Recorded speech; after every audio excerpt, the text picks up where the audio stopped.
Hello बच्चों, मैं संजय सिंह चौहान आज फिर से हाजिर हूँ आप सभी के सामने। एंड आज हम बेटा डिस्कशन करने जा रहे हैं कूलोम्ब्स लॉ के बारे में। कूलोम्ब्स लॉ चूंकि आप सभी लोग जानते हैं कि होता क्या है, क्लास 12 के बच्चों ने आराम से पढ़ा होगा ये। एंड कूलोम्ब्स लॉ में क्या होता है कि बेटा ये दो जो चार्जेस होते हैं, दो चार्ज्ड बॉडी होती है, हम ये जानते हैं कि एक दूसरे के ऊपर फोर्स लगाती हैं।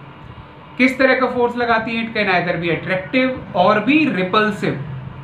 ओके, सो सर फोर्स तो लगाती हैं, पर कितना लगाती हैं ये कैसे कैलकुलेट करें? ये कूलोम्ब्स लॉ हमको बताता है, और जिसका फॉर्मूला अल्टीमेटली निकल के आता है 1/4πε0 Q1 Q2/r²।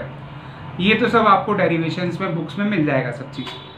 मैं कुछ और चीज़ इसके बारे में आपसे बात करना चाहता हूँ कि सबसे पहले एक ये चीज़ जाननी है कि हाइपोथेटिकली अगर हम बात करें, सिर्फ कॉन्सेप्ट पर अगर बात करें, तो क्या कूलोम्ब्स लॉ हर जगह वैलिड होता है? क्या कूलोम्ब्स लॉ हर जगह वैलिड होता है? तो ज़रा सोचते हैं और ज़रा विचारते हैं और ज़रा देखते हैं कि क्या ऐसी कोई पॉसिबिलिटी बन सकती है कि कूलोम्ब्स लॉ जहाँ पर वैलिड ना हो।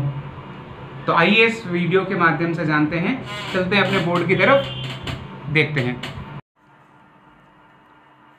हेलो बच्चों, जैसा कि हमने आपसे बात की थी थोड़ी देर पहले कि हम ये जानना चाहते हैं कि कूलोम्ब्स लॉ हाइपोथेटिकली क्या हर जगह वैलिड होता है या नहीं। तो आइए चलिए देख लेते हैं। सपोज़ दो चार्जेस हैं, एक पॉजिटिव चार्ज ये है और एक पॉजिटिव चार्ज ये है, बट इनके बीच की जो डिस्टेंस है, जो भी हम ले रहे हैं, सबसे पहले तो सेंट्रल फोर्सेस होते हैं, तो सेंटर से डिस्टेंस नापते हैं, तो आपको पता ही होगा। तो इनकी जो बीच की डिस्टेंस है वो हम लेने जा रहे हैं, सपोज एक बहुत ही लार्ज डिस्टेंस है। किस तरह की? मान लीजिए 1 लाइट ईयर दूर, 1 लाइट ईयर, ठीक है। तो अब ज़रा बात कर लेते हैं कि अगर ये Q1 है और ये Q2 है, तो फिलहाल जो F1 जो चार्ज 1 है, चार्ज 2 पर एक फोर्स लगा रहा होगा, सिमिलरली चार्ज 2 भी एक चार्ज 1 पर फोर्स लगा रहा होगा। उसकी वैल्यू कितनी होगी? दोनों ही बराबर होंगे। कितनी होगी? 1/4πε0 जो हम कहते हैं, एंड Q1 Q2/r², ये हम लोग जानते हैं, Q1 Q2/r²।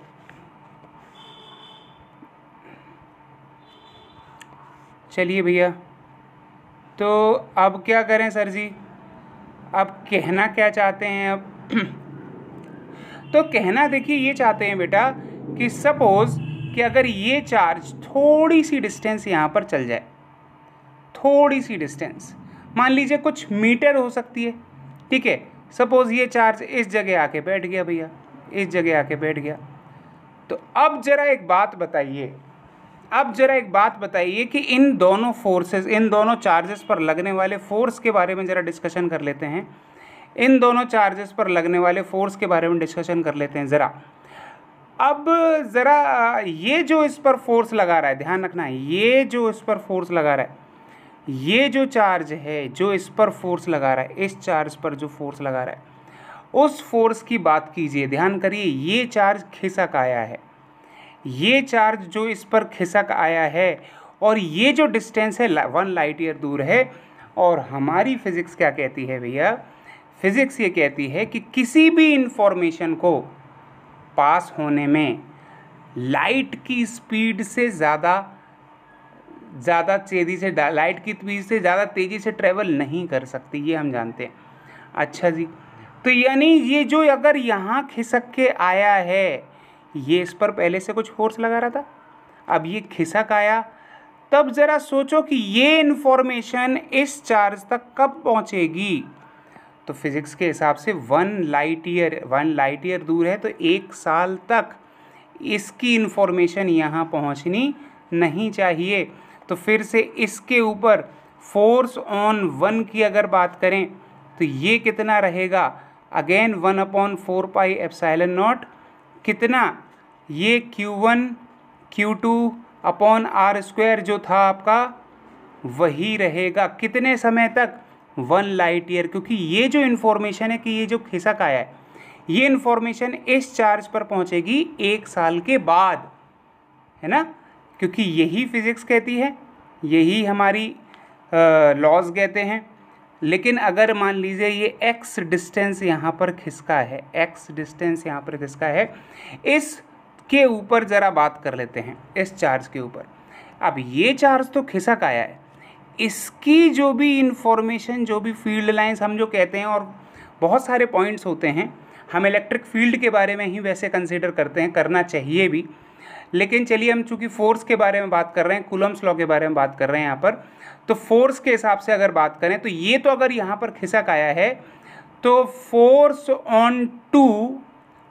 ऑन टू कितना हो जाएगा ज़रा सोचिए। ये तो था आपका 1/4 पाई एप्सिलॉन नॉट, एंड ये Q1 Q2 ये तो 2 चार्जेस हो गए। अब ये इसके बारे में ज़रा बात कर लीजिए, इसके बारे में ज़रा बात कर लीजिए कि ये क्या होगा, यहाँ डिस्टेंस कितनी होगी। ये 1 लाइट ईयर जो कि आपने R ली थी -x, क्योंकि ये तो खिसक गया है, ये अब स्ट्रॉन्गर फील्ड में पहुंच गया है, तो इसके ऊपर लगने वाला फोर्स उसी समय से बढ़ जाएगा, क्योंकि ये इस पर एक इलेक्ट्रिक फील्ड इसकी बन रही थी, ये इलेक्ट्रिक फील्ड बन रही थी, इसकी इलेक्ट्रिक फील्ड में ये वाला चार्ज था और इसकी इलेक्ट्रिक फील्ड में ये वाला चार्ज था, तो इसलिए इस हिसाब से ये फोर्स लगा रहे थे एक दूसरे के ऊपर, ठीक है ना। तो आप चूंकि ये देखेंगे कि इस तक इन्फॉर्मेशन 1 साल बाद पहुंचेगी, क्योंकि 1 लाइट ईयर दूर है, बट ये चूंकि खिसक आया है और ये स्ट्रॉन्गर फील्ड में पहुंच गया, तो जैसे ही ये पहुंचा इसके ऊपर लगने वाला फोर्स चेंज हो जाएगा, और वो चूंकि डेनोमिनेटर आपका कम हो गया तो ये फोर्स की वैल्यू बढ़ जाएगी। आप ये कह सकते हैं कि स्ट्रॉन्गर फील्ड में पहुंच जाएगा तो फोर्स की वैल्यू बढ़ जाएगी। तो इस तरह से हम देखते हैं कि कूलम्स लॉ हर जगह वैलिड नहीं होता बेटा। धन्यवाद।